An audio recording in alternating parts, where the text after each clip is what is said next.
కబీర్ చాలా ప్రఖ్యాతి పొందిన మన భారతీయ తత్వవేత్త, కవి. అతను వారణాసిలో ఉండేవాడు. సో వేమన సాహిత్యంలాగే కబీర్ సాహిత్యం కూడా చాలా తేలికైన పదజాలంతో మనిషిని ఆలోచింపజేసే విధంగా ఉంటుంది. ఈరోజు కబీర్కి సంబంధించిన నాకు బాగా నచ్చిన ఒక 3-4 దోహాల్ని చెప్పి అవి నాకు ఎట్లా అర్థమయ్యాయి అని వివరించే ప్రయత్నం చేస్తా. వాటిని మీకు నచ్చినట్టు మీరు అన్వయించుకోండి. కానీ నిజంగా ట్రుత్ ఉంది, అందులో ఏ సందేహం లేదు. నాకు మొట్టమొదట బాగా నచ్చింది, ప్రపంచంలో ప్రతి మనిషి అనుకుంటాడు నేను తప్ప అందరూ చెడ్డవాళ్లే అని. సో కబీర్ కూడా అట్లే అనుకునేవాడంట.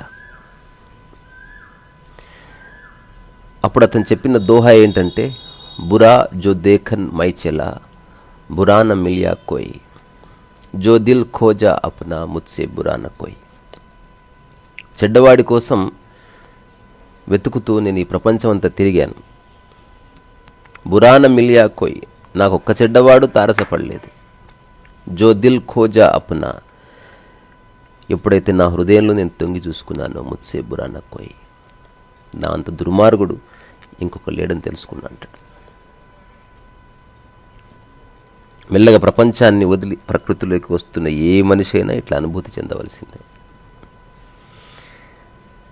ఏవైతే నువ్వు తప్పులు వెతుకుతున్నావో అవన్నీ నీ మనసులో ఉన్నవే. ఏది నీ మనసులో ఉంటే అది నీకు కనిపిస్తుంది. ఆ కనిపించిన దానికి నువ్వు ఎన్ని ఫిలాసఫీలు, ఎన్ని ప్రాపగండాలు అంటిస్తావనేది నీ యొక్క సమాచారం. దాన్ని బట్టి అది మేనిఫెస్ట్ అవుతుంది. బట్ ఈ భూమి మీద ఎవ్వడికి వాడు సిన్సియర్గా కనుకుండగలిగితే ప్రపంచంలో అవినీతి, అశాంతి అన్నీ పోతాయి. అసలు ఇన్ని చట్టాలు ఎందుకు మనిషి సిన్సియర్గా ఉంటాయి? పోలీసులు ఎందుకు మనిషి సిన్సియర్గా ఉంటాయి? ఇంత ఇవాల్వ్డ్ సమాజంలో ఇంకా పోలీసులు ఉన్నారు, ఇంకా న్యాయస్థానాలు ఉన్నాయంటే యూ కెన్ అండర్స్టాండ్. మనిషి ఇంకా ఎవాల్వ్ కాలేదు. కొందరు రియలైజ్ అయిన వాళ్ళు ఏ తప్పులు చేయకుండా ఉన్నారంతే.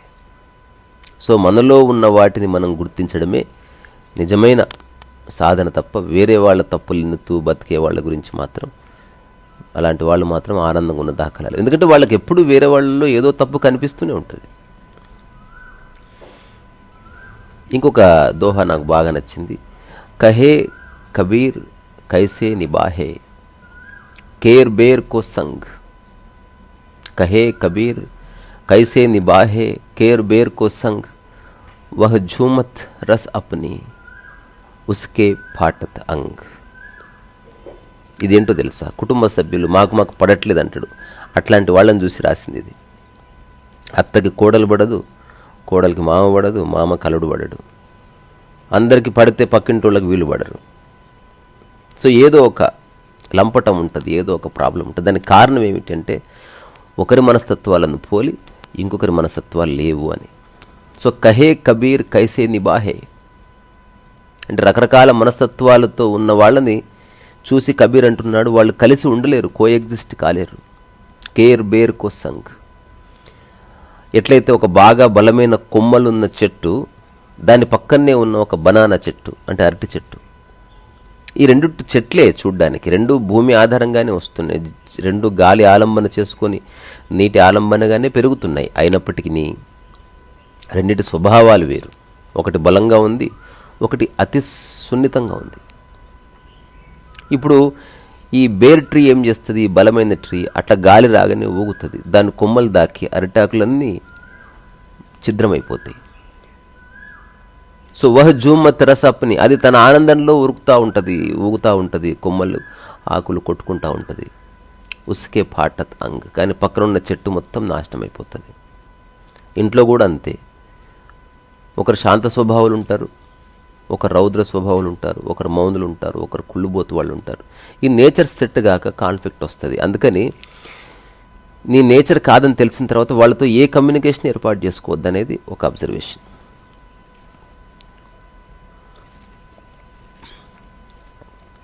ఇంకొక బ్యూటిఫుల్ దోహా, ఇది అందరికీ సంబంధించింది. ఐసీ వాణి బోలియే మనకా ఆపా ఖోయ్ ఔరన్ కో శీతల్ కరే ఆపహు శీతల్ హోయ్. ఐసీ వాణి బోలియే, ఇలాంటి మాటలు మాట్లాడు. మనకా ఆపా కోయే, నీకున్న కోపమంతా పోవాలి, నీకున్న ప్రెషర్ అంతా పోవాలి. ఎందుకంటే ఏ మాటలైనా మొదట నువ్వే వింటావు, తర్వాతనే వేరే వాళ్ళు వింటారు. కనుక నువ్వు మాట్లాడే ప్రతి మాట అమృతతుల్యంగా ఉండని. ఐసీ బాణీ బోలియే మన్కా ఆపా ఖోయ్ ఔరన్కో శీతల్ కరే. నీ మాటలు నీకు ప్రశాంతతని ఇవ్వడమే కాకుండా పక్క వాళ్ళకి ప్రశాంతతని ఇవ్వాలి, చల్లబరచాలి. ఆపహు శీతల్ హోయ్, నువ్వు దానివల్ల ప్రశాంతంగా ఉంటావు. ఇవన్నీ జీవితంలో ఎంతోమందితో పీకలాడి కొట్లాడి మాట్లాడి అక్కడి నుంచి బయటకు వచ్చిన మాటలు ఇవి.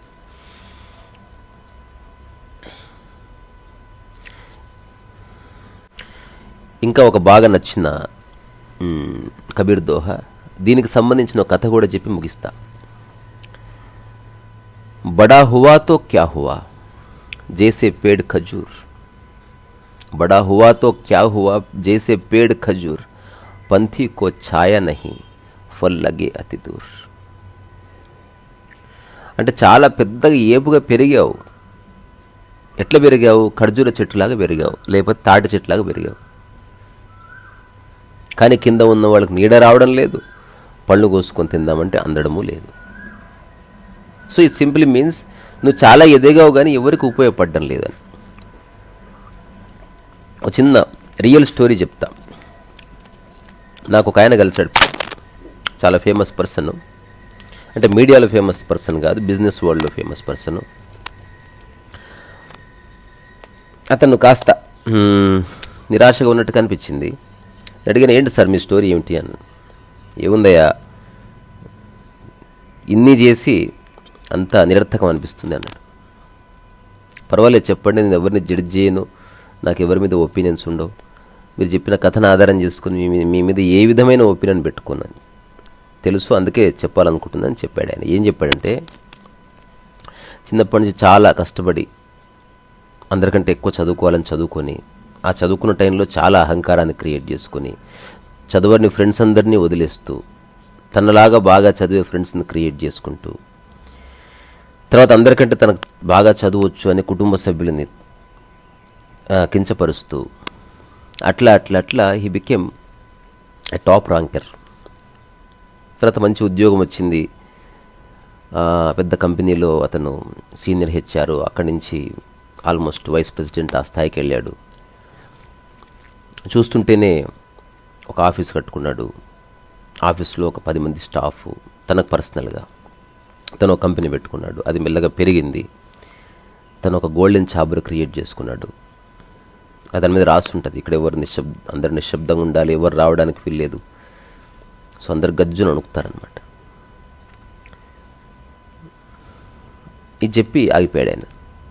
ఏమైంది సార్ అంటే, ఇంత సాధించి నా రూమ్లో నేను బందీ అయిపోయినాయా, ఇప్పుడు అనిపిస్తుంది ఎంత లైఫ్ మిస్ చేసుకున్నా నేను ఎంత ఎదిగానంటే మా అమ్మకు, మా నాన్నకి, మా అక్కకి, మా చెల్లికి, మా ఊరి వాళ్ళకి ఎవ్వరికి అందనంత, నా ఎదుగుదల వాళ్ళకి ఏమీ ఉపయోగపడనంత, దేనికి ఇదంతా అన్నాడే. Life is like that. So Kabir Doha, అట్లాగే వేమన సాహిత్యం, అట్లాగే ఫరీద్ సాహిత్యం, అట్లాగే బుల్లేష సాహిత్యం, అట్లాగే గురుగ్రంథ్ సాహిబ్లో ఉన్న కొన్ని దోహాలు, భగవద్గీతలో ఉన్న కొన్ని శ్లోకాలు, ఇవన్నీ కలిపి ఒక 100 భవిష్యత్తులో నేను తప్పకుండా వర్క్ చేస్తా. ఒక చిన్న పుస్తకం రాస్తా, అందులో అన్నీ ఉంటాయి. మిక్స్డ్ ఫ్రూట్ జ్యూస్ ఆ పుస్తకం పేరు అని అనుకుంటున్నా. దానికి mixed fruit juice of mystics అని పెట్టాలేమో. సరే మరి, రీసాల సోయిస్.